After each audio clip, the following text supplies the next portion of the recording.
আসসালামু আলাইকুম, আমার নাম তাজউদ্দিন।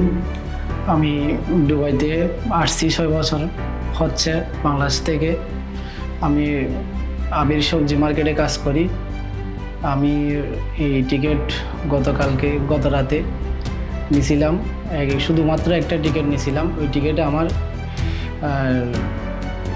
30,000 টাকা মিলছে। আমার যে বিল্ডিংয়ে থাকি ওই বিল্ডিংয়ের পাশে একটা সেলুন আছে, ওই সেলুনে গিয়ে টিকিটটা নিছি। নেওয়ার পরে আমি দেখতেছি, সকালে উঠে দেখতেছি, ঘুম থেকে উঠে দেখতেছি আমার 30,000 টাকা একটা অ্যাপেল টিকিটছে। তো আমি অনেক খুশি।